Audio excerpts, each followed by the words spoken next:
మత్తయి సువార్త 1వ అధ్యాయము.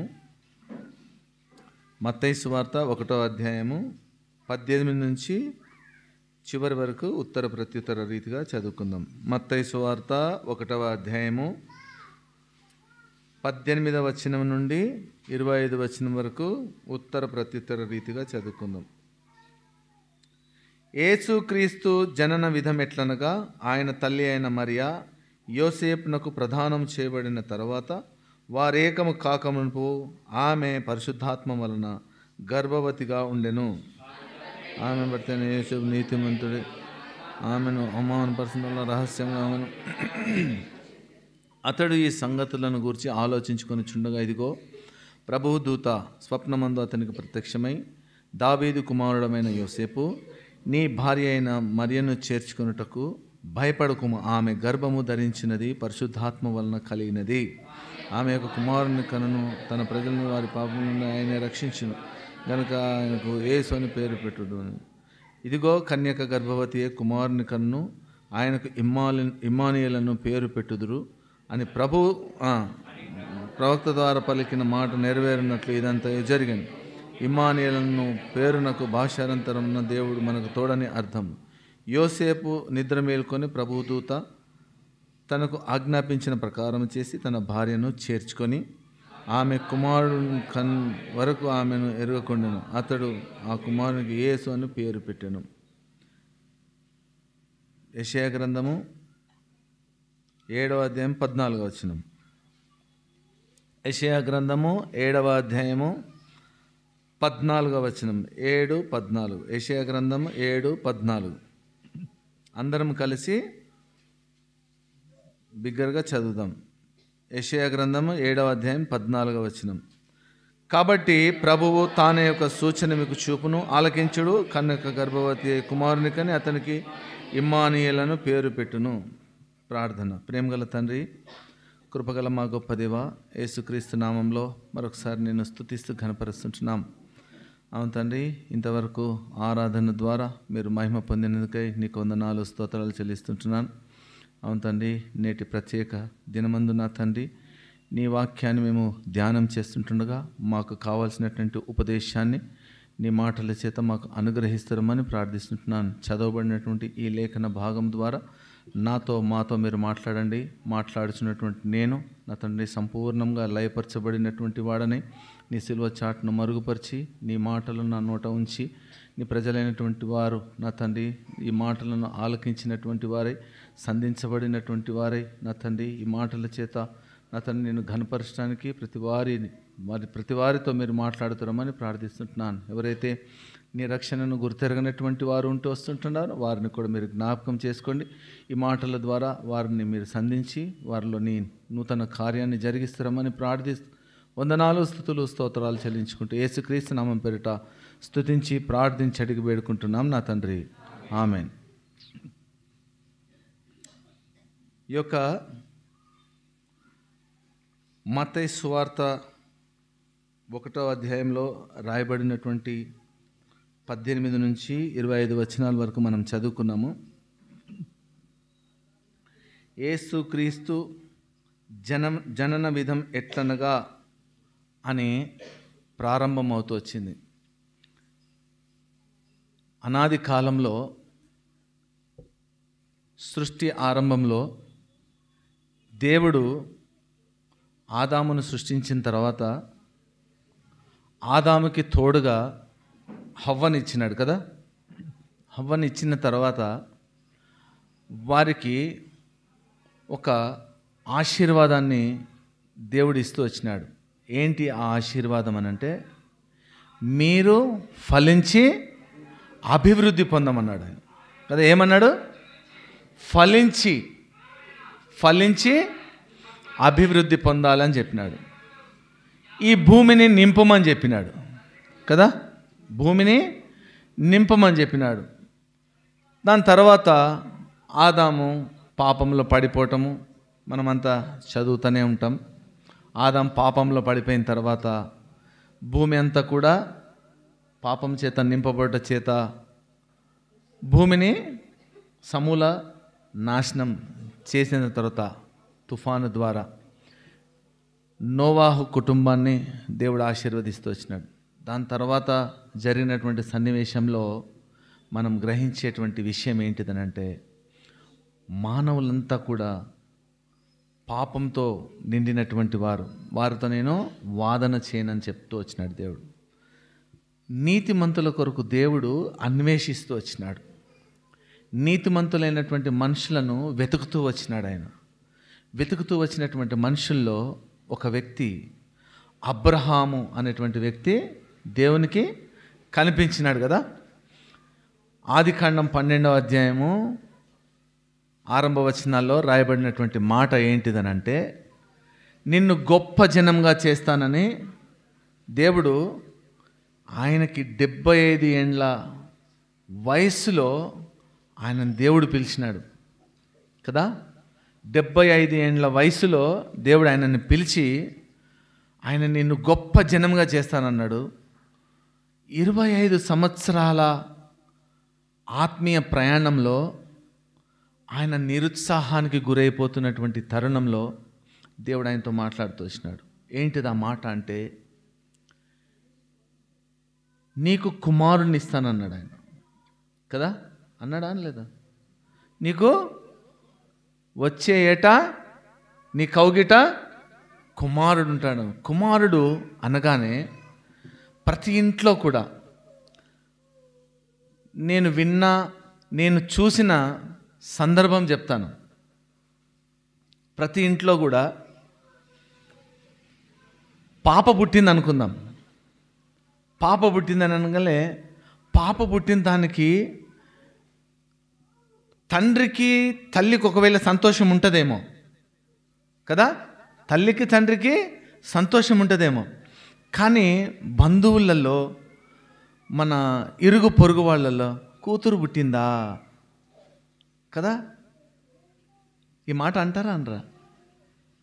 కూతురు పుట్టిందా, అవునా, దాని గురించి ఎక్సైట్మెంట్ అనేది కనపడదు, వినపడదు.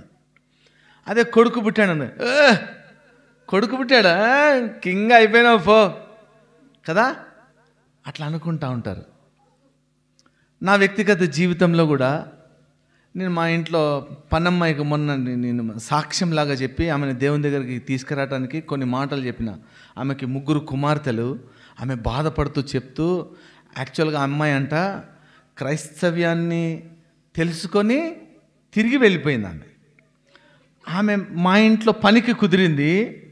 ఆమెకి మా పిల్లలు, నా భార్య ఆమెకి చెప్తా ఉంటే, అమ్మ ఇంట్లో ఒప్పుకోరు, మా ఆయన క్రైస్తవుడే కానీ మేము హిందూస్ అయిపోయినాం, మేము వేరే పరిస్థితి వచ్చేసింది మాకు, మేము ఇప్పుడు గుడికి వెళ్తాము, మేము దేవుణ్ణి విడిచిపెట్టేసినామని చెప్తా ఉంటే, మొన్న అనుకోకుండా ఆ అమ్మాయితో నేను మాట్లాడటం జరిగినప్పుడు ఆ అమ్మాయికి జరిగినటువంటి కొన్ని సంఘటనలు చెప్పిన దాంట్లో ఆమెకి కుమార్తెలే పుట్టారు. ఆమె గర్భంలో కొన్ని సందర్భాలలో కొన్ని విషయాలు ఆమెకు అనానుకూల పరిస్థితులలో ఆమె జీవిస్తూ వచ్చినటువంటి ఈ తరుణంలో 3 కుమార్తెలైనారంట. దాన్ని బట్టి ఆమె కన్నీళ్లతో నా దగ్గర మాట్లాడుతూ వచ్చింది. నాకు బాధ అనిపించింది. నేను నా గురించి ఒక సాక్ష్యం చెప్పిన ఆమెకి. వాస్తవంగా ఏంటిదనంటే, నాకు కూడా మొదట కుమార్తె పుట్టింది.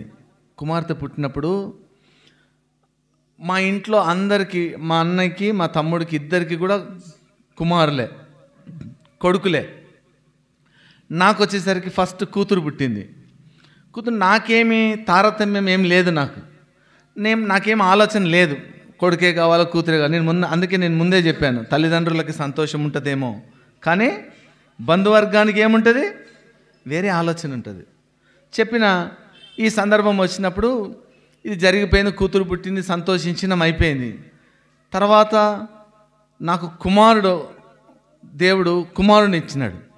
ఈ సందర్భంలో జరిగినట్టు ఒక సన్నివేశం ఏంటిదనంటే, నా భార్య డెలివరీకి వెళ్తుంది హాస్పిటల్కి. డెలివరీకి వెళ్ళేటప్పుడు నాకు సెకండ్ ఇచ్చి ఆమె నాతో ఒక మాట చెప్పింది. ఏంటంటే, అందరికీ కొడుకులు ఉన్నారు, నీకు కొడుకు లేకపోతే నీకు అవమానం. ఏంటిదంట? కొడుకు లేకపోతే అవమానం. కొడుకు ఎందుకు తెలుసా? ఇంట్లో కుటుంబంలో కొడుకు దేనికి? అమ్మా చెప్పాలా మీరు? కొడుకులు ఇంటికి కొడుకు దేనికి? అమ్మా వినపడట్లే నాకు. వంశోద్ధారకుడు కదా. ఇంటిని ఏలేవాడు కావాలా, ఇంటిని పరిపాలించేవాడు కావాలా, ఇంటిని వృద్ధిపరిచేవాడు కావాలా కదా. ఆమె నాతో చెప్పినటువంటి మాట నాకు టచ్ అయింది, కానీ పట్టించుకోలే నేను. కుమారుడు పుట్టిన తర్వాత నాకంటే ఎక్కువ ఆమె సంతోషించింది, నాకంటే ఎక్కువ ఆమె సంతోషించింది. నాకు ఎవరు పుట్టినా పర్వాలేదు, నా ఆలోచన నాది. కానీ మనుషుల యొక్క ఆలోచనని తను గుర్తెరిగి, నువ్వు అవమానం పొందకూడదు, నీకేం కావాలా? కుమారుడు కావాలా. అందుకనే ప్రకటన గ్రంథం 12వ అధ్యాయం 5వ వచనం చదవండి.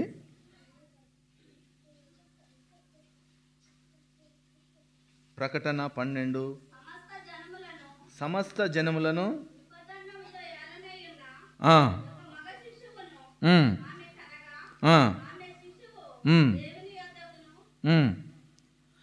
సమస్త జనములను ఇనుపదండముతో ఏలనైన ఒక మగ శిశువును ఆమె కనగా, ఆమె శిశువు దేవుని యొద్దకును ఆయన సింహాసనం వద్దకును కొనిపోబడెను. యేసుక్రీస్తు ప్రభువారిని గురించి చెప్పబడుతున్నటువంటి మాట ఏంటిదనంటే, ఆయన ఇనుపదండము చేత ఆయన పరిపాలించేటువంటి వాడుగా. అంటే అనేకులు, దానికంటే ముందు స్త్రీ గర్భవతి అయింది, కుమారుని కనటానికి వచ్చినప్పుడు మహాఘట సర్పము ఆ శిశువును మృంగివేయటానికి ఎదురుగా నిలబడిందంట. దేవుడు ఆమెని తప్పించటం. నా స్త్రీ అనంటే సంఘం.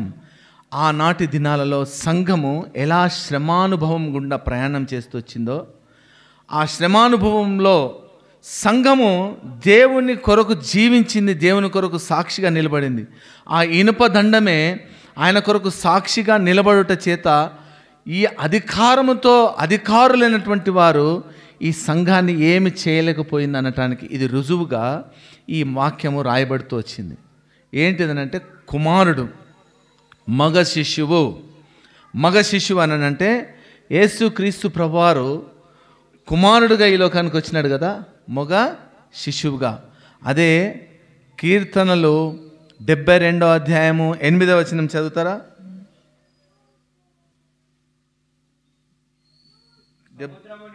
సముద్రము నుండి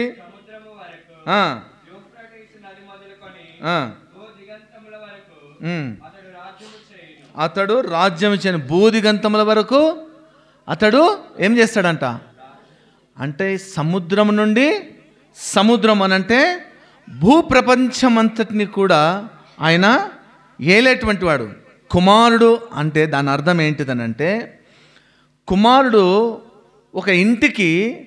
ఒక ఇంటిని ఏలగలుగుతాడు.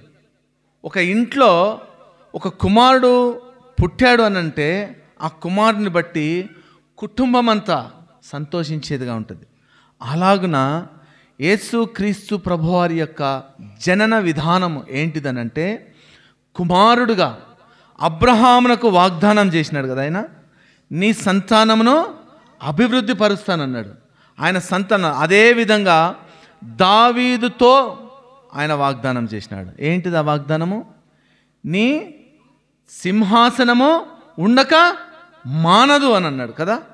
ఆయన సింహాసనం ఉండక మానదు. అందుకనే ఆయన సింహాసనానికి అనుగుణముగా ఉండటానికి కుమారుడుగా ఈ లోకానికి వచ్చిన యేసుక్రీస్తు ప్రభువారికి జనన విధానం ఏంటిదనంటే, దావీదు వంశాన్ని దేవుడు ఎన్నుకున్నాడు ఆయన కదా.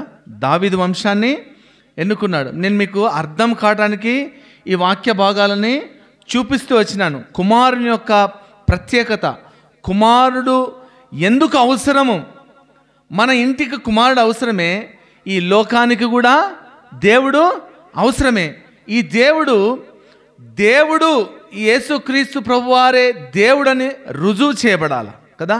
యేసుక్రీస్తు ప్రభువారే దేవుడని రుజువు చేయబడాల. ఈయన రుజువు చేయబడటానికి ఆయన ఈ లోకానికి దావీదు కుమారుడుగా ఈ లోకానికి వచ్చినాడు.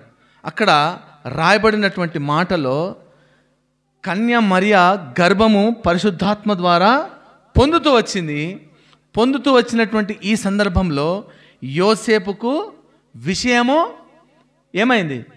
విషయము మీరు చెప్పట్లేదు. యోసేపుకు ఆమె కన్యక గర్భవతి అయిందని తెలిసిన తర్వాత అతను నీతిమంతుడై ఆమెను రహస్యముగా విడనాడుటకు ఉద్దేశించినాడంట. రహస్యంగా అంటే దాని అర్థం ఏంటి తెలుసా? ఆయన ఆమె మీద ఉన్నటువంటి నేరాన్ని ఈయన మీద వేసుకోవటానికి ఇష్టపడ్డాడు ఆయన. అందుకని ఆయన ఏం చేస్తున్నాడు తెలుసా? రహస్యంగా విడనాడటానికి. వాస్తవంగా నేను ఒక మ్యారేజ్ చూసినాను. ఒక తప్పుగా ఉండొచ్చు, కరెక్ట్ ఉండొచ్చు, కానీ ఈ సందర్భాన్ని బట్టి నేను ఒక మాట చెప్తున్నాను. నేను చూసిన సమక్షంలో జరిగిన ఒక సంఘటన ఏంటిదనంటే, ఒక తెలిసిన అతను కుమారునికి వివాహం చేసినాడు. పాపం ఆ అబ్బాయికి కొంచెం అంగవికలాంగుడు అనమాట. వివాహం చేసినాడు. మంచి అమ్మాయి కదా అని చెప్పేసి బంధురికంలో అక్కడిక్కడ వీళ్ళతో మాట్లాడి వివాహం చేసినాడు. చేసి అంత అయిన తర్వాత, వివాహం చేసి ఇంటికి వచ్చిన తర్వాత చూసేసరికి అమ్మాయి గర్భవతి. ఏంటి పరిస్థితి? మీకు అర్థం కావడానికి చెప్తున్నాను నేను. వెంటనే పంచాయతీ పెట్టి వెరీ నెక్స్ట్ మూమెంట్స్లోనే రద్దు చేసుకున్నాడు ఆయన. ఆ వివాహాన్ని రద్దు చేసుకున్నాడు. ఈ యోసేపు ఏం చేస్తూ వచ్చినాడనంటే, ఈ నేరము తన మీద వేసుకోవటానికి ఇష్టపడి రహస్యంగా విడనాడను ఉద్దేశించినాడు. మీకు అర్థమవుతుందో లేదో కదా? ఈ యోసేపు యొక్క మంచితనము ఎంత గొప్పది అనంటే, అందుకనే దేవుడు ఒక మనిషిని ఎన్నుకునేటప్పుడు ఆ మనిషి యొక్క హృదయాన్ని లక్ష్య పెడతాడు. మనుషులు పైరూపాన్ని లక్ష్య పెట్టుదురు కానీ యెహోవా హృదయాన్ని లక్ష్య పెట్టేటువంటి దేవుడు. అందుకనే ఇక్కడ రాయబడినటువంటి మాటలో యోసేపు దావీదు కుమారుడైన యోసేపు అని పిలుస్తూ ఉన్నాడు. నేను ఈ మాట చదువుతుంటే నేను పులకరించిపోయినానంటే, దేవుడు ఆయనను పిలుస్తున్న విధానం ఎట్లాంటిదనంటే గారాభంతో పిలుస్తూ ఉన్నాడు ఆయన. మీరు అది చదవండి, ఆ మాటని 20వ వచనం చదవండి. అతడి సంగతులను గురించి ఆలోచించుకొనుచుండగా ఇదిగో ప్రభువు దూత స్వప్నమందు అతనికి ప్రత్యక్షమై, దావీదు కుమారుడైన యోసేపు, ఆగమ్మ, ఏమని పిలుస్తా ఉన్నాడు? దావీదు కుమారుడైన యోసేపు పలుకుతున్నటువంటి మాట, ఆ సందర్భము చూసినప్పుడు విన్నప్పుడు నాకు చదువుతుంటే నాకు భలే అనిపించింది దాన్ని. అందుకని కొంచెం రెడ్ మార్క్తో దాన్ని హైలైట్ చేసి పెట్టాను నేను. ఎందుకనంటే దావీదు కుమారుడైన యోసేపు, కుమారుని యొక్క గొప్పతనము అక్కడ కూడా కనపడతా ఉంది. ఏంటిదా మాట? దావీదు కుమారుడు. దావీదు అంటే అర్థం ఏంటమ్మా? దావీదు అంటే అర్థం ఏంటి తెలీదా మీకు? తెలిస్తే అందరికీ అమ్మా, హృదయానుసారుడు. దావీదు కుమారుడైన ఇప్పుడు దావీదు కుమారుడైన యోసేపు అని పిలుస్తూ ఉన్నాడు. అంటే దేవునికి ఇష్టడుగా, దేవునికి హృదయానుసారుడుగా ఉన్నటువంటి యోసేపు అంటే అర్థం ఏంటి? ఫలించడి కొమ్మ. నీ ద్వారా దావీదు కుమారుడుగా పిలువబడుతున్నటువంటి నిన్ను ఏమని పిలుస్తాను, ఏమని సంబోధిస్తా ఉన్నాడంటే దావీదు కుమారుడైన యోసేపు అని సంబోధిస్తూ ఉన్నాడు. ఎంత గర్వంతో పిలుస్తూ ఉన్నాడు. ఆ మాట నా హృదయాన్ని మాత్రం గంతులేపించింది ఆ మాట. అబ్బా, నిజంగా చాలా మంచి మాట అది. మీరు దాన్ని కొంచెం మనసుతో చదవండి, చాలా బాగా అనిపిస్తుంది ఆ మాట.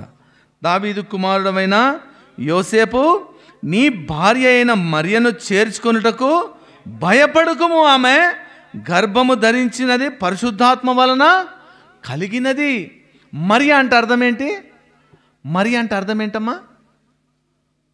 మరియ అంటే అర్థం తెలుసా? తిరుగుబాటు లేక చేదు. చేదు లేక తిరుగుబాటు. ఈ మరియ అనేటువంటి మాట, ఈ పేరు మిరియాము నుంచి వచ్చినటువంటి మాటనే, కానీ క్రొత్త నిబంధనలోకి వచ్చేసరికి మరియగా మార్చబడుతూ వచ్చింది. ఈ మరియ అనేటువంటి పేరుకు అర్థము చేదు లేకపోతే తిరుగుబాటు. కానీ ఈ చేదు ఏంటిదంటే ఆమె జీవితం చేదు. మీరు బాగా అర్థం చేసుకోవాలి. చేదు అనగానే ఆమె తిరుగుబాటు కదా, ఆ చేదు ఆలోచన చేయకండి. ఆమె అనుభవించినటువంటి చేదు. ఆమె అనుభవించినటువంటి చేదు ఎలాంటిదనంటే, లూకాసు వార్త 2వ అధ్యాయము 35వ వచనం చదువుతారా?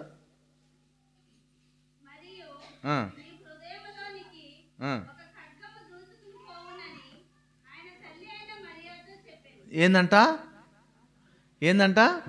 ఎటువంటి చేదు ఇది? హృదయంలోనికి ఖడ్గం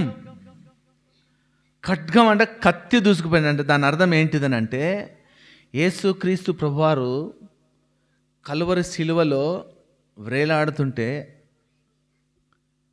ఆ కలువరి శిలువకి సమీపంగా నుంచొని చూసింది ఆమె. ఇది కాదా చేదు? ఎంతటి చేదు అనుభవించింది కదా ఆమె. ఒక తల్లి, ఒక కుమారుడు తన ముందే గాయపరచబడతా ఉంటే ఆ గుండె కోత అసాధారణమైనది కాదంటారా? ఎంతటి భయంకరమైనటువంటి చేదు అనుభవం గుండా ఆమె వెళ్ళింది. అందుకని యోసేపుని దావీదు కుమారుడవైన యోసేపు అని పిలిచి ఆమె గురించి చెప్తా ఉన్నాడు. మీ జీవితంలో ఇవి జరుగుతాయి, మీ జీవితంలో ఇవి సంభవింపనై ఉన్నవి. కాబట్టి ఆమెను చేర్చుకొనుటకు నువ్వు భయపడవద్దు. ఈ అవమానం నా కొరకు. ఈ సందర్భం ఏంటిదనంటే, దేవుడు హృదయాన్ని లక్ష్య పెడతాడని రాయబడి ఉంది కదా. దేవుడు యోసేపు యొక్క హృదయాన్ని లక్ష్య పెట్టినటువంటి వాడై, ఆయన దేవుని కొరకు ఎదురు చూచినటువంటి వారిలో ఒకడుగా ప్రత్యేకింపబడినటువంటి ఒక వ్యక్తిగా ఉన్నటువంటి కారణాన్ని బట్టి ఆయన వెతుకుతూ సందర్భం వచ్చింది. కాలము సంపూర్ణం చేయబడుతూ వచ్చింది. కాలం సంపూర్ణం చేయబడిన తర్వాత యేసు క్రీస్తు యొక్క జనన విధానాన్ని అక్కడ వారికి వెల్లడిపరుస్తూ ఉన్నాడు.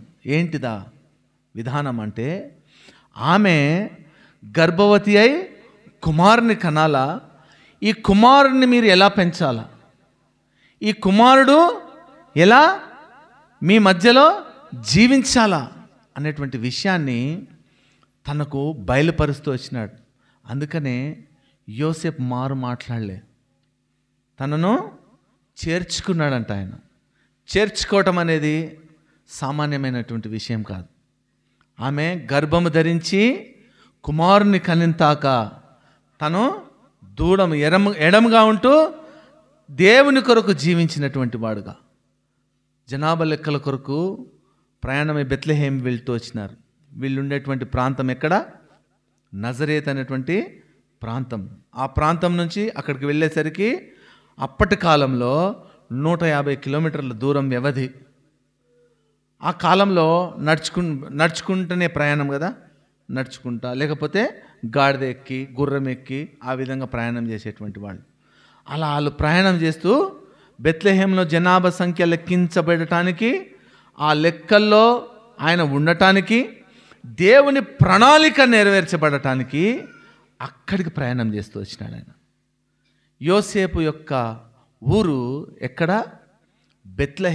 బెత్లహేములో జనాభా సంఖ్యలో ఆయన లిఖించబడాలి కనుక ఆయన ప్రయాణమై వెళ్తూ వచ్చినాడు. ఆయన పుట్టుక విధానం ఏంటిది? ఆయనకు పుట్టుక విధానం ఏంటిది? దేవుడమ్మ ఆయన. దేవుని యొక్క పుట్టుక ఎంతటి భయానకమైనటువంటి పరిస్థితి అని అంటే, ఆయనకు జననానికి, ఆయన పుట్టటానికి స్థలం లేదు. ఆయన ఈ లోకంలో పుట్టటానికి సత్రములో స్థలము లేనందున అని రాసింది కదా. సత్రములో స్థలము లేనందున పశువుల పాకను ఆ తలుపు ఈ తలుపు తట్టి విసిగి ఆఖరికి ఎక్కడ దొరికింది వారికి స్థలము? పశువుల పాక ఆయనను పరుండబెట్టినటువంటి స్థలము దయనీయమైనది. కానీ ఈయన ఎవరు తెలుసా? దేవుడు కదా. ఈయన దేవుడు. ఈ దేవుడు ఈ లోకంలో మానవుడిగా జన్మించినాడు. కుమారుడుగా సమస్త లోకాలని ఏలటానికి ఈ లోకంలోనికి ఆయన కుమారుడుగా వచ్చినాడు. అందుకని సముద్రం నుండి, సముద్రము యూఫ్రటీస్ నది మొదలుకొని ప్రపంచములు ఆయన ఏమనుంది అక్కడ అమ్మా? బూదిగంతముల వరకు ఆయన రాజు. ఆయన ఈ లోకమంతటిని కూడా ఆయన కన్నులు వీక్షిస్తూ ఉన్నాయంట. మనల్ని అందరినీ ఆయన కన్నులారా వీక్షిస్తూ ఉన్నాడు. ఆయన మనల్ని ప్రేమించినటువంటి దేవుడు కుమారుడుగా వచ్చినాడు.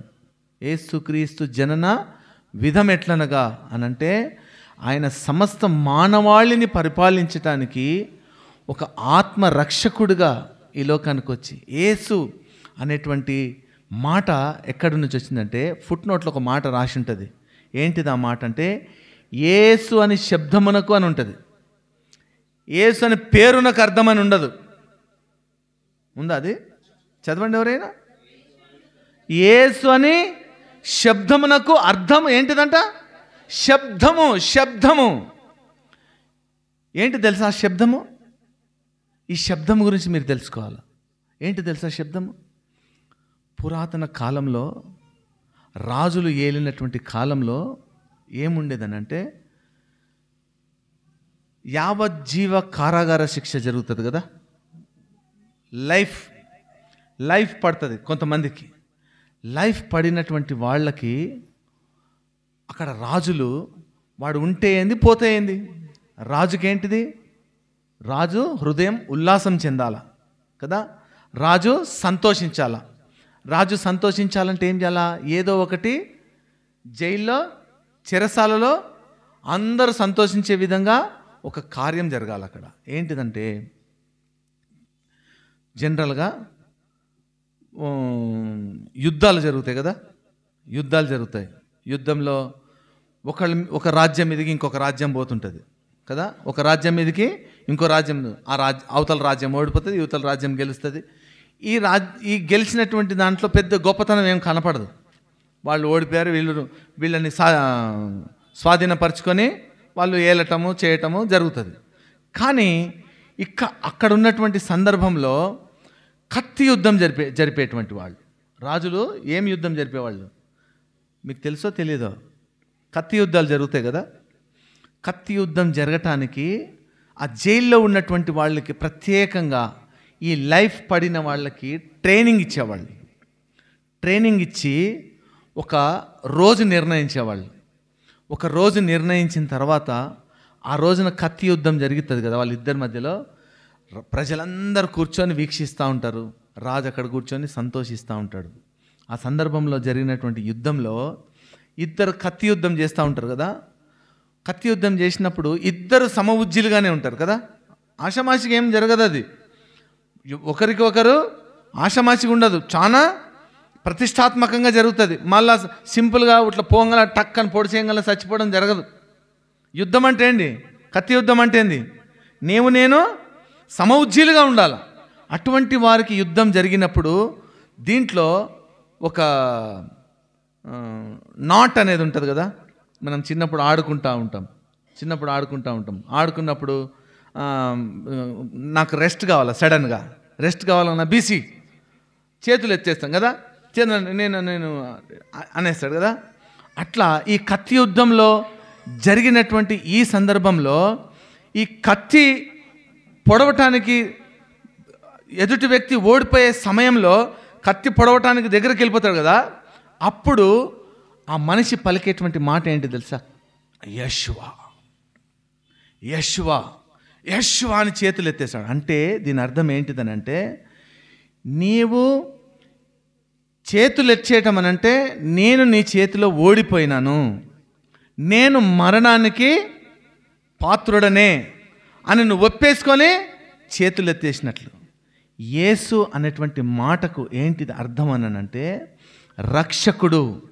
ఏంటిదా రక్షకుడు అనంటే, నీకిక ఈ లోకములో జీవించటానికి అర్హత లేదు. మీకు ఇప్పుడు అర్థమైంది కదా, నీవు ఈ లోకంలో జీవించటానికి ఏ మాత్రం కూడా అర్హత లేదు. ఇహలోక సంబంధంగా నీ పాప జీవితాన్ని బట్టి, నీ వ్యక్తిగత జీవితాన్ని బట్టి నువ్వు మరణానికి పాత్రుడవి ఈ యుద్ధంలో నువ్వు ఓడిపోయి ఉండగా ఆయన నీకు రక్షకుడైనాడు. అందుకని ఆయన పేరుకు అర్థమని లేదు అక్కడ.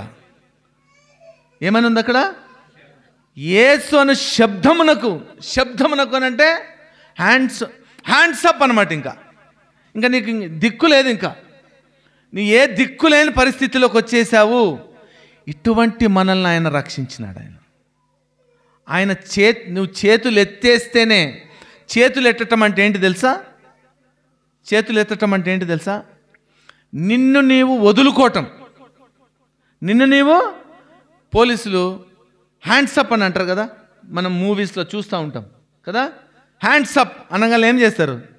చేతులు ఎత్తుతారు. చేతులు ఏమైనా తీసుకోవడానికి ప్రయత్నం చేసినామనుకో ఏం చేస్తారు? షూట్ చేసేస్తారు.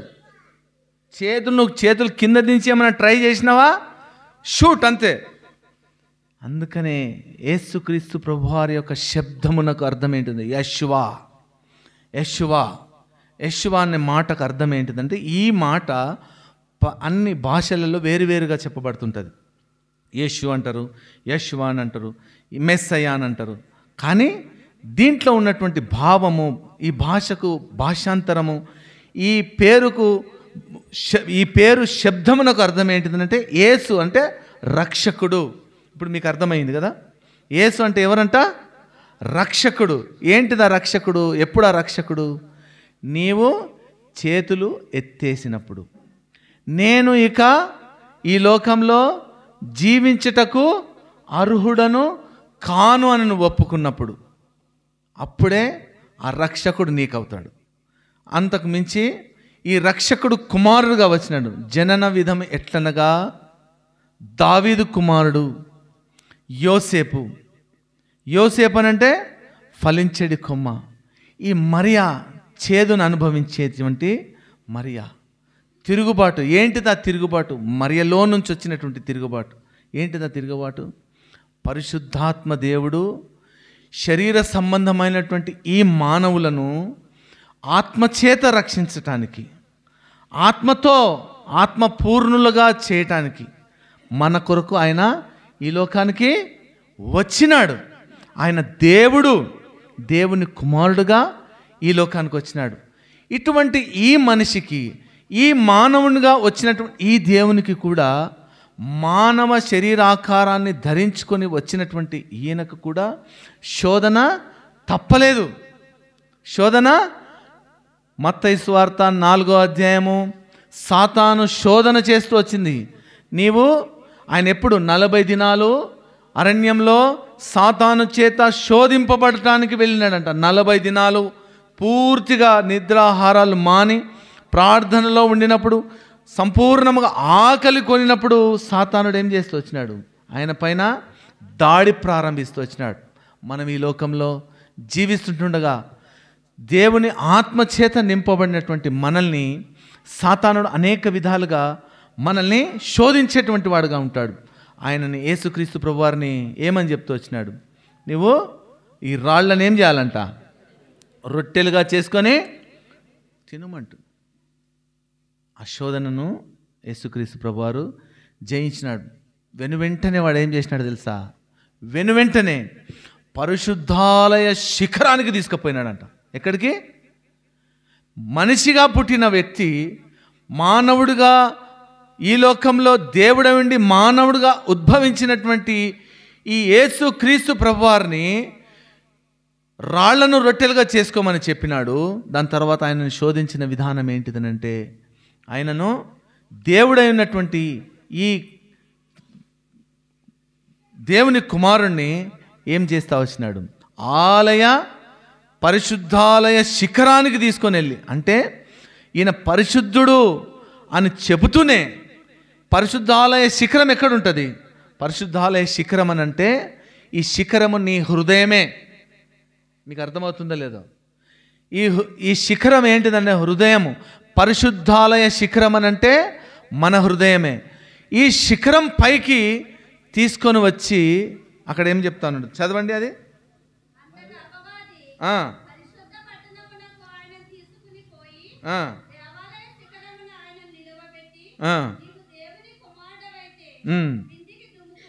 ఏం చేయాలంట? ఏం చేయాలంట? కిందికి దుముకుము.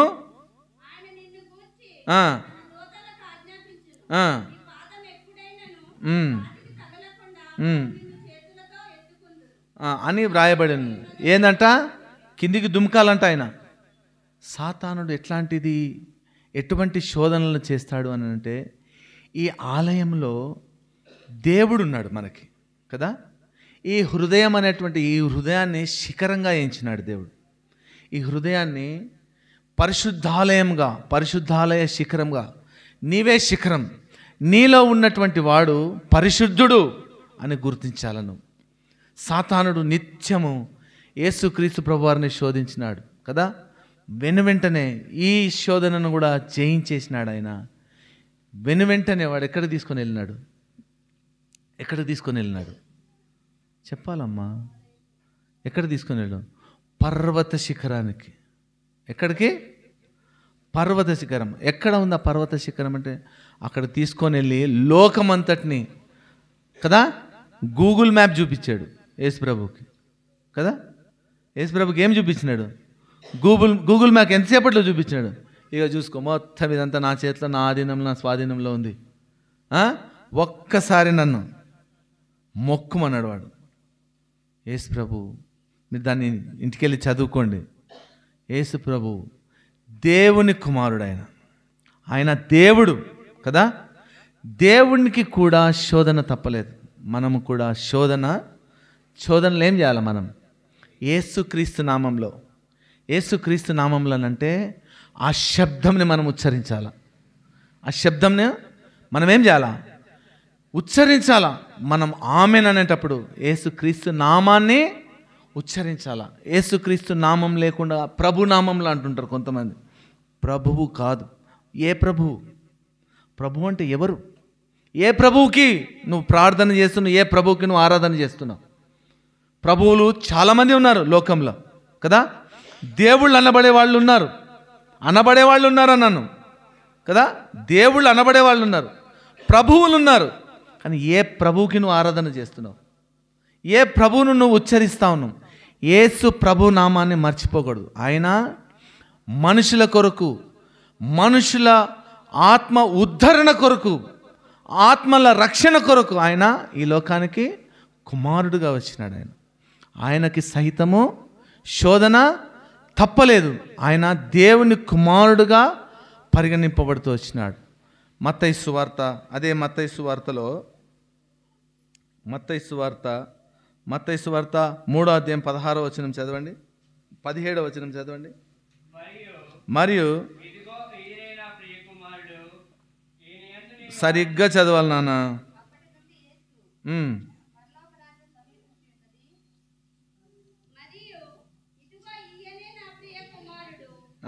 ఏమని ఉందమ్మా?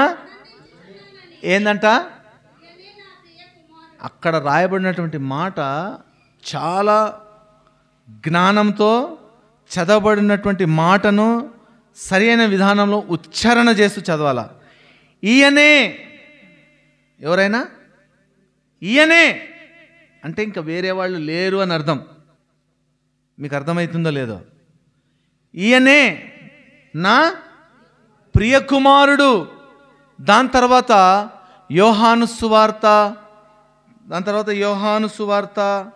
యోహాను సువార్త 1వ అధ్యాయం 34వ వచనం. యోహాను సువార్త 1:34.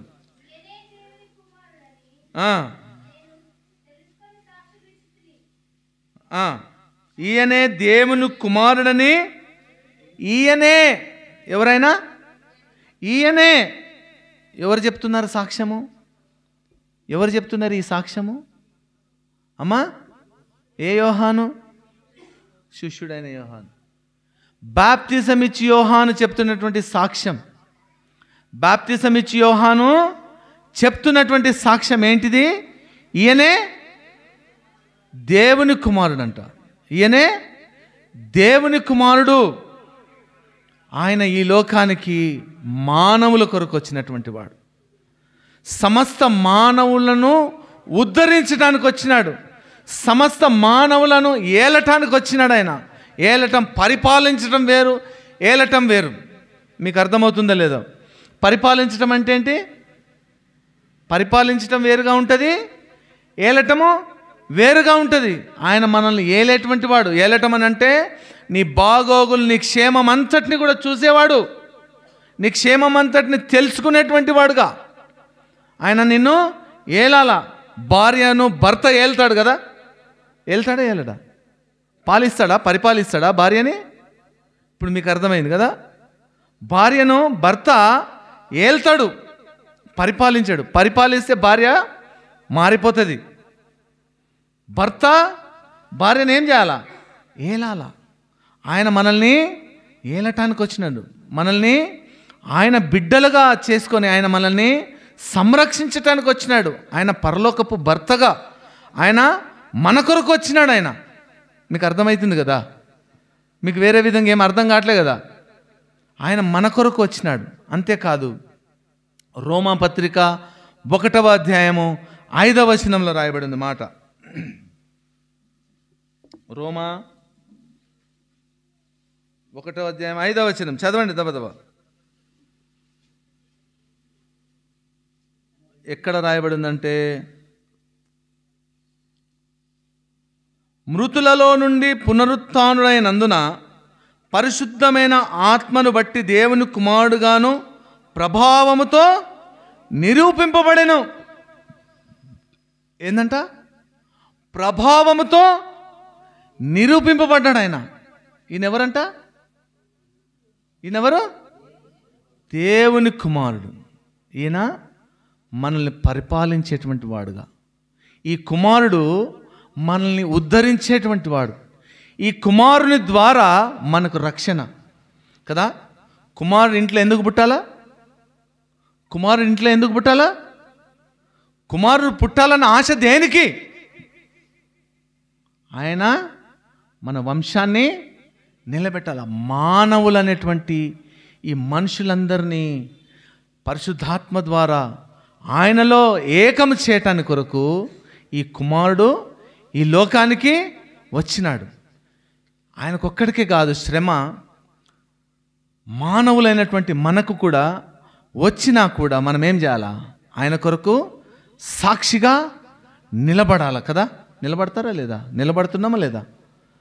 కొన్ని గృహాలలో భార్య మందిరానికి వస్తే భర్త మందిరానికి రాడు, భర్త మందిరానికి వస్తే భార్య మందిరానికి రాదు, భార్యాభర్తలు మందిరానికి వస్తే పిల్లలు మందిరానికి రారు, పిల్లలు మందిరానికి వస్తే భార్యాభర్త తల్లిదండ్రులు మందిరానికి రారు.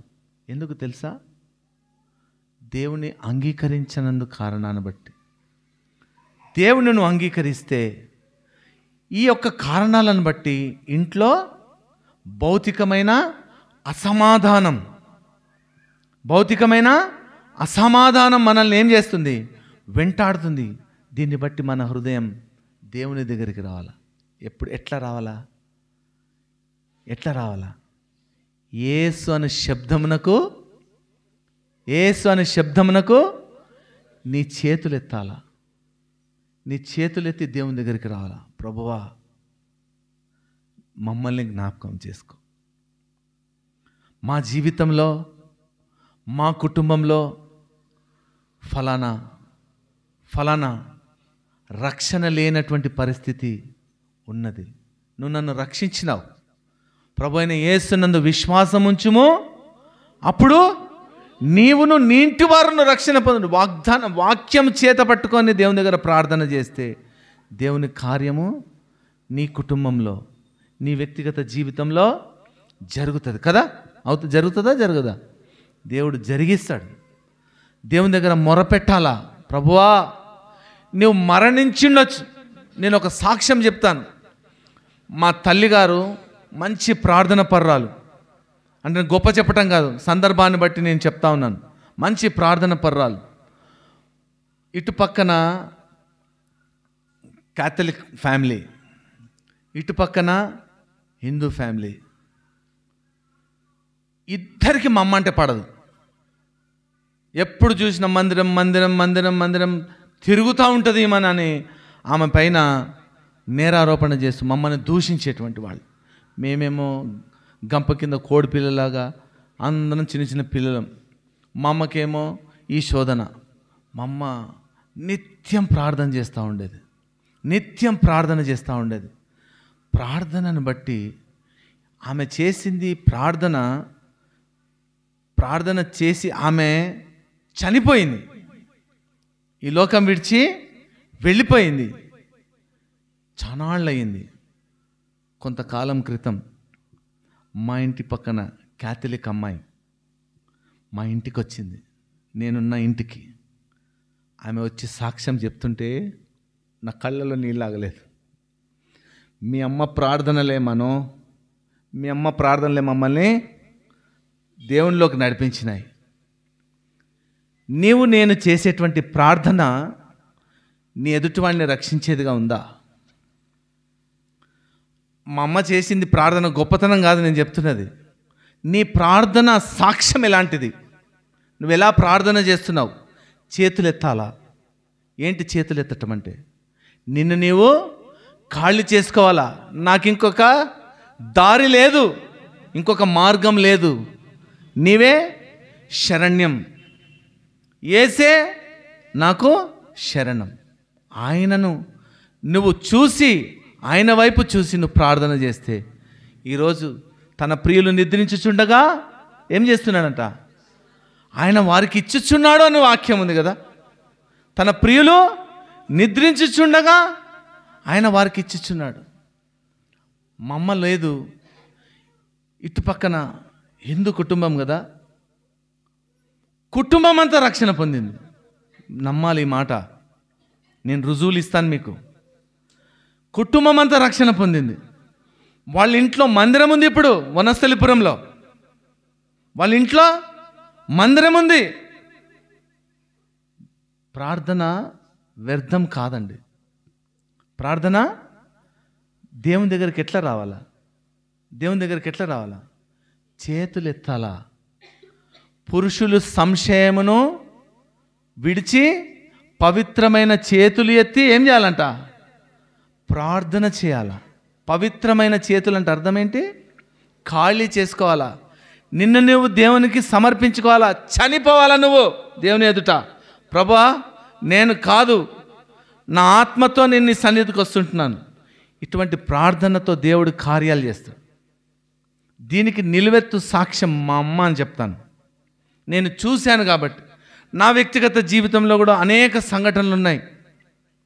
నేను అవన్నీ చెప్తే నేను ఎంతసేపు అయినా చెప్తాను మీకు. ఎన్నో సంఘటనలు మా జీవితంలో జరుగుతూ వచ్చినాయి, మా కుటుంబ జీవితంలో జరుగుతూ వచ్చినాయి. అనేకుల రక్షణ పొందుతూ వచ్చినారు. క్రైస్తవులు అనబడేటువంటి వాళ్ళ గృహాలకు వెళ్ళి వాళ్ళ గృహాలను దర్శించి, కాలనీ ఉండేది, పెద్ద కాలనీలో ప్రతి ఇంటికి వెళ్ళి, క్రైస్తవులుగా ఉన్నటువంటి వాళ్ళే మందిరానికి రారు, క్రైస్తవులని చెప్పుకుంటాం. పండగ క్రైస్తవులుగా ఉండేటువంటి వాళ్ళు అనేకులు ఉంటారు. వాళ్ళ ఇంటికి వెళ్ళి వాళ్ళని సంధించి వాళ్ళతో మాట్లాడి సువార్త చెప్పి రండమ్మ బ్రతిమలాడి వచ్చి, మనిషి లేదు కానీ ఈరోజు మందిరం నిండింది. నేను ఆమె ప్రార్థననే అని అంటాను. మా ఇంటి దగ్గర ఇంకొక అక్క కూడా ఉండేది. ఆమె ఉపవాసాలు ఉండి ప్రార్థన చేస్తుండేది. అక్క కూడా లేదు ఈ రోజున. అక్క కూడా ఉపవాసాలుండి ప్రార్థన చేస్తూ ఉండేది. మలక్పేట అంతా కూడా దేవుని రక్షణలోనికి రావాలని ఆమె ఆశ. మా ఏరియా అంతా అందరూ రక్షణ, యవనస్తులు, ఆమె అక్కడ యవనస్తులు వ్యర్థంగా తిరుగుతుంటే ఆమె కనిపించినటువంటి దృశ్యాలను బట్టి ఆమె భారంతో ప్రార్థన చేస్తూ వచ్చింది. నేడు యవనస్తులు కూడా అనేకులు మందిరానికి నడిపించబడతా ఉన్నారు. మీ ఇంట్లో ఉన్నటువంటి యవనస్తులు ఏ దారిలో ఉన్నారు, ఏ త్రోవలో ఉన్నారు, ఎటువంటి ప్రయాణం చేస్తూ ఉన్నారు? నీకు భారం ఉందా? యోసేపు ఆయన నిద్రలో ఉన్నాడు. ఆయన నిద్రలో ఉన్నాడంటే ధ్యానం చేస్తూ ఉన్నాడు. ఆయన ప్రభువా ఏంటిది, ఇది నా జీవితంలో జరిగిపోయింది, ప్రదానం చేయబడింది కదా, ఏంటి నా జీవితంలో ఈ సంభవం అనుకున్నాడు, ఆలోచన చేస్తూ ఉన్నాడు. అందుకనే ఎంత గారభంతో ఆయనను పిలిచినాడంటే, దావీదు కుమారుడవైన యోసేపు. ఇది స్కిట్ కూడా చేస్తుంటారు చాలామంది, అక్కడక్కడ కొన్ని చోట్ల ఇదే మాటని ఉచ్చరిస్తూ ఉంటారు, దావీదు కుమారుడవైన యోసేపు. అది వాళ్ళ ఒక నాటకంగా ఉంటుంది.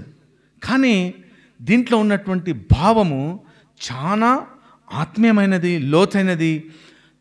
ఆ యోసేపుని పిలిచినటువంటి విధానము ఎంత గారాభంతో పిలిచినాడంటే, దేవుని దూత దావీదు కుమారుడవైన యోసేపు అని పిలిచినటువంటి మాటకు లోబడి తన భార్యను చేర్చుకున్నాడు ఆయన. మరి నీ పిల్లల విషయంలో నీకున్నటువంటి భారం, నీకున్నటువంటి ఆలోచన, నువ్వేం చేస్తా ఉన్నావు? నీ పిల్లల కొరకు ప్రార్థన చేస్తున్నావా? సంఘం కొరకు. సంఘంలో చాలామంది యవనస్తులు ఉంటారు, చిన్నపిల్లలు, సండే స్కూల్ పిల్లలు, చూడటానికి చిన్నపిల్లలే, కానీ వాళ్ళు చేసే పనులు చాలా దయనీయమైనవిగా ఉంటాయి. వాళ్ళ విషయంలో నీ యొక్క సంకల్పం, నీ ఉద్దేశం ఏంటి? వాళ్ళ విషయం నీ చేతులు ఎలా ఉన్నాయి? మురికితో నిండి ఉన్నాయా? దోషంతో నిండి ఉన్నాయా? నీ ఆలోచన ఏ విధంగా ఉంది? ఆయన మన కొరకు కుమారుడుగా, యేసుక్రీస్తు జనన విధానం ఏంటిది? కన్యక గర్భము, శోధింపబడటం. నీ శోధనలో నువ్వు జయం పొందాలా. అలాగనే స్టెఫెన్ కూడా ఆయన కూడా మరణం పొందుతూ వచ్చినాడు కదా. అపోస్తుల కార్యం 7వ అధ్యాయము 46వ వచనం నుంచి రాయబడి ఉంటుంది.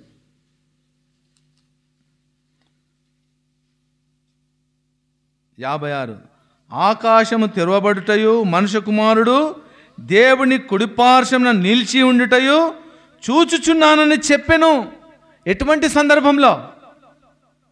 ఎటువంటి సందర్భంలో చెప్పరేమమ్మా? అమ్మా, రాళ్లతో కొట్టేటువంటి పరిస్థితిలో, రాళ్లతో కొట్టబడతా ఉన్నాడు. రాళ్లతో కొట్టడం అంటే ఏంటి? మన బైబిల్ పరిభాషలో మనల్ని అర్థం చేసుకుందాం. రాళ్లతో కొట్టడం అంటే ఏంటి? నేరారోపణ చేయటం, నీ పైన నేరం వేయటం, నేరం మోపటం. ఆ రాయి నిన్ను గాయపరుస్తూ ఉంది, నీ గుండెకు తగులుతూ ఉంది, నీ తలకు తగులుతూ ఉంది, నీ ఈపుకు తగులుతూ ఉంది, నీ కాళ్ళకు తగులుతూ ఉంది. నీవు నడిచే నడకను, ప్రతి నీ అవయవాలన్నిటినీ కూడా ఏం చేస్తూ ఉంది? ఆ రాళ్ళు ఏం చేస్తూ ఉన్నాయి?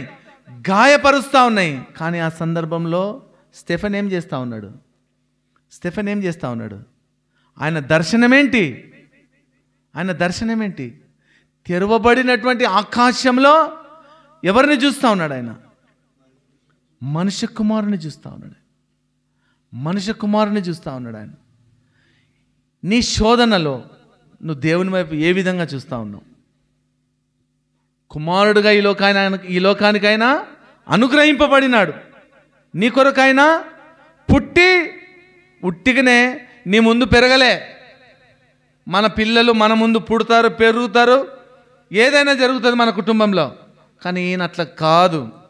ఆయన మనుషుల కొరకు మరణించి తిరిగి లేచినటువంటి దేవుడు ఆయన. ఈయనను స్టెఫెన్ ఏ విధంగా చూస్తున్నాడు? ఆయన మీద నేరారోపణ చేయబడుతున్నప్పుడు తెరవబడినటువంటి ఆకాశంను చదవండి మళ్ళీ ఒకసారి దాన్ని.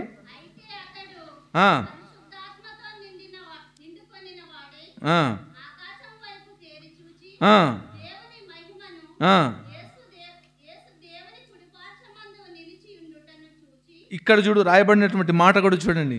యేసు అన్న మాట రాయబడింది అక్కడ కదా. యేసు అనంటే ఆ టైంలో స్టెఫెన్ ఏం చేస్తూ ఉన్నాడు? చేతులు ఎత్తేసినాడు ఆయన. మీకు అర్థమవుతుందా లేదా? అక్కడ చేతులు ఎత్తుతా ఉన్నాడు. చేతులెత్తి ఆయన ఆకాశం వైపు చూస్తూ ఏం చెప్తా ఉన్నాడు? చదవండి.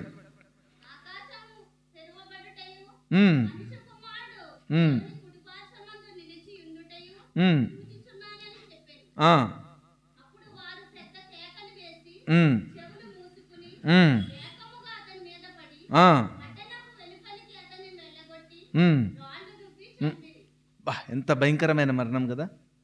రాళ్ళు రువ్వి, అంటే మనిషి చనిపోయిన దాకా. యేసుక్రీస్తు ప్రభువారు కూడా శరీరం అంతా కూడా కొరడా దెబ్బల చేత గాయపరచబడింది. ఆ కొరడా దెబ్బల చేత ఆయన మాంసం ఊడిపడతా వచ్చింది. అంతటి గాయాన్ని ఆయన పొందుతూ వచ్చినాడు. అలాంటి శోధనలో స్టెఫెన్ కూడా ప్రయాణం చేస్తూ వచ్చినాడు, రాళ్లతో కొట్టబడుతూ వచ్చినాడు. మనము ఇహలోక సంబంధంగా ప్రస్తుత కాలంన లోకంలో దేవుని సువార్తకు ఎన్నో భయానకమైనటువంటి అడ్డంకులు మనకు సంభవిస్తూ ఉన్నాయి. నీ వ్యక్తిగతమైనటువంటి సాక్ష్యం ఏ విధంగా ఉంది? ఈ స్టెఫెన్ అయితే రాళ్లతో కొట్టబడటానికి ఒప్పుకున్నాడు. అందుకనే నా ఆత్మను వీళ్ళని క్షమించి నా ఆత్మను చేర్చుకోమంటా ఉన్నాడు. వీళ్ళని ఏం చేయాలంట? తెలియక చేస్తున్నారు అంటున్నాడు. యేసు పలికిన మాటలు ఆయన పలుకుతున్నాడు. వీరిని క్షమించమంటున్నాడు. దీంట్లో ఒక ప్రాముఖ్యమైనటువంటి సంఘటన ఏంటిదనంటే, ఆ కింద వచనంలో రాయబడిన మాటలు చదవండి.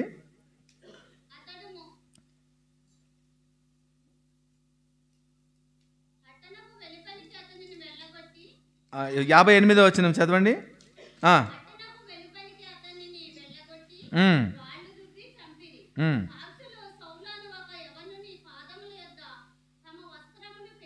ఇక్కడ ఈ మాటకు అర్థం ఏంటి తెలుసా? సాక్షులు రాళ్ళు రువి చంపిరి, సాక్షులు సౌలు అనొక యవనుని పాదముల యొద్ద పెట్టిరి. ఎవరంట? ఏం చేసినారంట? వస్త్రములు అనుంది కదా. వస్త్రములు ఎవరి పాదముల దగ్గర పెట్టారు? సౌలు. దాని అర్థం ఏంటి తెలుసా మీకు? సౌలు సాక్ష్యమా? దానికి కన్ఫ్యూజ్ అయిపోయారు. సౌలు సాక్ష్యమా? మరేంటి? పుచ్చుకోమన్నారు కానీ ఏంటి మరి చెప్పాలా మీరే? సౌలు ఈ స్టెఫెన్ యొక్క మరణానికి సాక్ష్యమా? చెప్పాలమ్మా, మీరే చెప్పాలా అమ్మా. అంగీకరించటం కాదు, సాక్ష్యం కాదు. వాళ్ళకి పై అధికారిగా ఉన్నాడు ఆయన. ఆ యవనస్తులు ఆయనను చంపుతుంటే వాళ్ళకి అధికారిగా ఉన్నాడు. అందుకనే వాళ్ళ వస్త్రములు అని అన్నాడు కదా. వస్త్రములను తీసి ఎక్కడ పెట్టినాడు? అదే 1 సమూయేలు 18వ అధ్యాయం ఆరంభ వచనంలో రాయబడి ఉంటుంది ఒక మాట. చదవండి. అది యోనాతాను దావీదుకి ఏమిచ్చాడు? అక్కడ దుప్పటి ఇస్తాడు కదా. పైన వచనం చదవండి. 18వ అధ్యాయం 1 సమూయేలు 18వ అధ్యాయం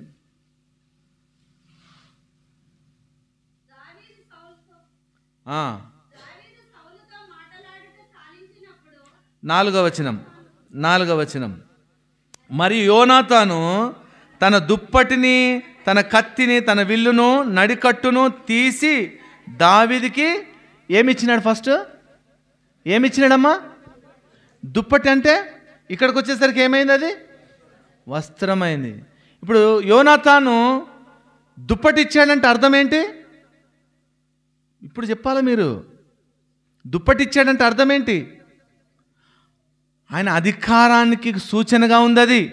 దావీదుకు తనకు ఉండవలసినటువంటి అధికారాన్ని దావీదుకు అప్పచెప్పేస్తున్నాడు ఆయన. నేను కాదు రాబోయే రాజుని.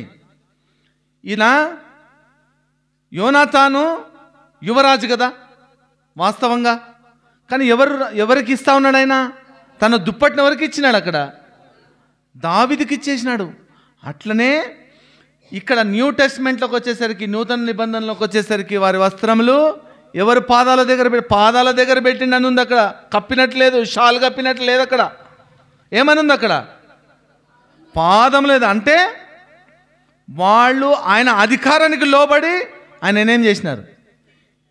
ఇదే, ఈ సంఘటననే, ఈ సందర్భమే సౌలు అనబడేటువంటి పౌలుని దేవుని రక్షణలోనికి నడిపించింది. ఈ సంఘటన ఏంటిది? ఆ సంఘటన తెలుసా? ఆయన చనిపోతుంటే ప్రభువా అని మాట్లాడుతూ ఉన్నాడు, యేసు అని మాట్లాడుతూ ఉన్నాడే. ఈయన మాట్లాడినటువంటి మాటలో ఉన్నటువంటి ఆంతర్యం ఏంటి? గుర్రం చెడి కొట్టుకుంటా పరిగెత్తుకుంటా ఎక్కడ పోతా ఉన్నాడు? దమస్కు ప్రయాణం చేస్తూ ఉన్నాడు కదా. వెళ్తున్నటువంటి ఆ సందర్భంలో ఆయన ఆలోచననే దేవుడు కనిపెట్టినాడు. మీరు ఇది అర్థం చేసుకోవాలా. సౌలుగా ఉన్నటువంటి ఆ పౌలు దమస్కు ప్రయాణంలో ఆయనను కనిపెడుతూ వచ్చినాడు. కనిపెట్టి అక్కడ చూపించినాడు. దమస్కు ప్రయాణంలో ఒక్క దగ్గర షాట్ కొడితే కింద పడి బోర్లబడి ఏమైపోయినాడు? స్వరము వినపడింది, చెవులకు మాత్రమే వినపడింది. ఆత్మ చెప్పుచున్న సంగతులు చెవులు గలవాడు వినును గాక. ఆత్మ చెప్పుతున్న సంగతులు అని అన్నాడు. చెవులు విని ఏం చేస్తాయమ్మా? చెవులు అంటే అర్థం ఏంటి తెలుసా మీకు? బైబిల్ పరిభాషలో, బైబిల్లో రాయబడినటువంటి చెవులు ఏంటి? ఆత్మ చెప్పుచున్న సంగతులు చెవులు గలవాడు వినునుగాక. అంటే జ్ఞానముతో, మనసుతో, హృదయంతో, తలంపుతో, అన్నిటితోని వినాలి, దాన్ని గ్రహించాలి. చెప్పుచున్న సంగతులు ఎక్కడికి వెళ్ళాలి? చెవులో నుండి హృదయంలోకి వెళ్ళాలా. ఈ మాట సౌలు అనబడేటువంటి ఈ పౌలుని వెంటాడుతూ వచ్చింది. ఆయన రక్షణకు అది కారణమవుతూ వచ్చింది. స్టెఫెను యొక్క మరణం. దేవుడు తన ప్రజలను రక్షించుకోవటానికి ఎటువంటి కార్యమైనా చేస్తాడు. ఒక మనిషిని దేవుడు కోరుకున్నాడు. త్యాగం అవసరం. అర్థమవుతుందా మీకు? దేవుని కొరకు జీవించటం అనంటే ఆషామాషి విషయమేం కాదు కదా. ఆషామాషి 12 మంది శిష్యులు కూడా ఎటువంటి మరణం పొందుతూ వచ్చినారు తెలుసా? ఎటువంటి మరణం పొందుతూ వచ్చినారు అమ్మా? ఏం మరణం పొందిన? సాధారణమైనటువంటి మరణమా శిష్యులది? శిరచ్ఛేదనం చేయబడుతూ వచ్చినారు, ఉరి తీయబడుతూ వచ్చినారు, సిలువ వేయబడుతూ వచ్చినారు. దేవుని కొరకు సాక్షులుగా జీవించట కారణం చేత ఆ సాక్ష్యము నీ వరకు నా వరకు చేర్చబడుతూ వచ్చింది. ఎవరి ద్వారా? ఈ కుమారుడైనటువంటి క్రీస్తు ద్వారా. ఈ కుమారుడైనటువంటి యేసు క్రీస్తు ద్వారా. ఈ కుమారుడైనటువంటి యేసు క్రీస్తు నిన్ను నన్ను ఎంచుకున్నాడు. దేన్ని చూసి? దావీదు కుమారుడవైన యోసేపు, నిన్ను కూడా అదే గారాభంతో పిలుస్తూ ఉన్నాడు. నువ్వు ఈరోజు నీకు రక్షణ లేదేమో, నువ్వు గమనించుకో. దేవునికి అయిష్టంగా నువ్వు జీవిస్తూ ఉన్నావు. సంఘానికి వస్తూ ఉన్నావు, మందిరానికి వస్తావు, అన్నిట్లలో పాలు పొందుతున్నావు, మందిరంలో పనులు చేస్తూ ఉన్నావు, అన్ని పనులలో నిమగ్నమై ఉన్నావు, రక్షణ లేకుండా ఉన్నావు. ఈరోజు నువ్వు నిర్ణయం తీసుకోవాలా. సంవత్సరాంతంలోనికి వచ్చేసినాం కదా. సంవత్సరాంతంలోనికి వచ్చేసాం. 2024 ఇంకొక ఎన్ని రోజులు? ఇంకెన్ని రోజులు? వారం రోజులు మాత్రమే. వారం రోజులలో ఈ సంవత్సరం దాటిపోతుంది. మళ్ళీ కొత్త సంవత్సరంలో క్రొత్త నిర్ణయాలు, క్రొత్త సంకల్పాలు. ఇక నుంచి నేను అది మానేస్తా, ఇది మానేస్తా, అది చేసేస్తా, ఇది చేసేస్తా, దాని కొరకు ఉంటా, దీని కొరకు ఉంటా. ఇవి ఆలోచనలు. కానీ దేవుని దగ్గరికి నువ్వు ఏం రావాలా? యేసువా, యెషువా, యేసు అని పలకాల. యేసు అని ఎట్లా పలకాల? యేసు అనే శబ్దం నాకేంటిది? నిన్ను నీవు తగ్గించుకొని, నిన్ను నువ్వు విడిచిపెట్టి దేవుని దగ్గరకు వచ్చి ప్రార్థన చేస్తే, నువ్వు ఎవడవో ప్రభువా అని దేవుణ్ణి ఆయన పలుకుతున్నటువంటి మాటతో ఆయన, నువ్వు తిన్నని మార్గమనినా ఊరికెళ్ళు, అక్కడ అనన్య నీ కొరకు ప్రార్థన చేస్తాడని చెప్పబడుతూ వచ్చింది. నీ కనులు మూసుకొని పోయి ఉన్నాయేమో, ఒకసారి ఆలోచన చేయి. నువ్వు రక్షణ లేకుండా జీవిస్తున్నావేమో, అన్ని పనులు చేసుకుంటున్నావు, నీ అంతటా నీ కొరకు నీవే బ్రతుకుతున్నావు. దేవుని కొరకు నువ్వేం చేస్తూ ఉన్నావు? ఆయన మన కొరకు ప్రాణం పెట్టినాడు, కుమారుడుగా ఈ లోకానికి వచ్చినాడు. ఆయన జనన విధానము ఎలా ఉంది? పశువుల పాక, తొట్టిలో మురికి కూపము. ఆయన నీ కొరకు వచ్చినాడు. ఆయన ఎటువంటి గొప్ప దేవుడు అంటే, ఆయన ఆకాశ మహాకాశములు పట్టజాలని వాడంట. ఆకాశము నా సింహాసనం, భూమి ఏందంట ఆయనది పాదపీఠం. అటువంటి ఈ స్థితిని ఆయన చిన్నవాడుగా, తగ్గించుకున్నవాడుగా ఆకాశము నుండి నీ కొరకు ఏం చేసినాడంట తెలుసా? ఆయన దిగి వచ్చినాడంట. ఆయన దిగి రావటం అంటే ఏంటి తెలుసా? అర్థం దిగి రావటం అంటే ఏంటి తెలుసా? తల్లిదండ్రులు పిల్లలు మారం వేసినప్పుడు ఏం చేస్తారనంటే, కోపం వస్తుందా తల్లిదండ్రులకి? వాళ్ళు మారం వేశారనుకోండి, బాగా మొండికేస్తున్నారు, బాగా కొడతారా? కొడితే ఇంకెంత ఏడుస్తాడు. ఏడ్చి పడుకుంటాడు, కానీ వాని వేదన తగ్గదు. వాడు ఆ గారాబము మానడు, ఇంకా ఎక్కువ ఏడుస్తాడు. ఎప్పుడు వాడిని మారం మారుతుంది తెలుసా? ఎప్పుడు మారుతుంది అమ్మా? చెప్పాలా? ఇప్పుడు మాట్లాడుకున్న మాటనే అమ్మా. దిగి వచ్చినప్పుడే మనం దిగాల. ఆయన ఈ మానవుని యొక్క పాప పరిహారార్థమై దేవుడే మానవుడిగా ఈ లోకానికి ఏం చేసినాడు? ఇంత గొప్ప దేవుడిని నువ్వు అంగీకరించకుండా ఇంకా తిరిగితే ఏమి ప్రయోజనం? ధనవంతుడి కథ తెలుసు కదా. ఈరోజు నీ ప్రాణమును కోరుతున్నానన్నాడు. నువ్వు మరణిస్తే నువ్వెక్కడికి పోతావు? మానవుల కొరకు నరకం సృష్టించబడలేదు. మానవుల కోసం కాదు, సాతానుడి కోసము నరకం సృష్టించబడింది. మానవులు సాతానును అనుసరించి ఎక్కడికి వెళ్ళిపోతూ ఉన్నారు? నరకానికి పాత్రులైపోతూ ఉన్నారు. నువ్వు నరకానికి పాత్రుడివి కాకుండా ఉండాలంటే నువ్వేం చేయాలా? ఈ రక్షకుణ్ణి స్వీకరించాలా, అంగీకరించాలా. నీవు నా విమోచకుడవు నీవనే అంగీకరించాలా. నీ పవిత్రమైన చేతులు ఎత్తాలా, దేవుని దగ్గర ప్రార్థన చేయాలా. ఆయన పౌలు గురించి చెప్పబడినటువంటి మాట, ఇదిగో అతడు ప్రార్థన చేయుచున్నాడు. అనన్యకు చెప్పబడిన మాట, ఇదిగో అతడు ప్రార్థన చేయుచున్నాడు. ఏం ప్రార్థన? ఆ ప్రార్థన ఏంటి? ఏమని చేస్తూ ఉన్నాడు? తన జీవితంలో తనకు అయిష్టంగా, దేవునికి అయిష్టంగా చేసినట్టు సమస్త క్రియలను అన్నిటినీ దేవుని దగ్గర ఒప్పుకుంటూ వచ్చినాడు. ప్రభువా, నన్ను ఎన్నిసార్లు అని వింటాడో కదా. అందుకనే పాపులలో నేను ప్రథముడను అన్నాడు కదా. పాపులలో ఇంతకంటే గొప్ప సాక్ష్యం ఎవరికైనా ఉందా బైబిల్లో? ఇంతకంటే గొప్పగా సాక్ష్యం చెప్పిన వాళ్ళు ఎవరైనా ఉన్నారా? ఎవరైనా? అపోస్తలుడైన పౌలు చెప్పినటువంటి సాక్ష్యము, ఆ సాక్ష్యము వింటున్నప్పుడు, అది చదువుతున్నప్పుడు మన హృదయము ఇట్లా తబ్బిబ్బైపోవాలా. ప్రభువా, నా వ్యక్తిగత జీవితానికి రావాలా. నువ్వు రహస్యంగా కనపడట్లే మనుషులందరూ ఎదుట. You are a well and good person, చాలా మంచి వ్యక్తివి, ప్రేమ గలవాడివి. మనసంతా కూడా మురికి కూపమే, పవిత్రత లేదు, నీ చేతులు కడగబడలేదు.